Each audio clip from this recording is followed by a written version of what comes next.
পলে গেছে গণভবন থেকে। শোনো মহাজন,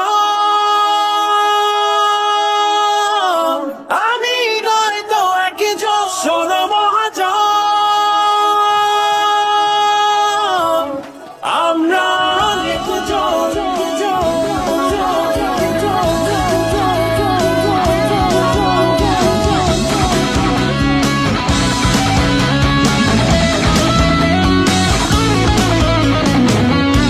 তোমার খেলা দেখি বলে দেখবো কি আর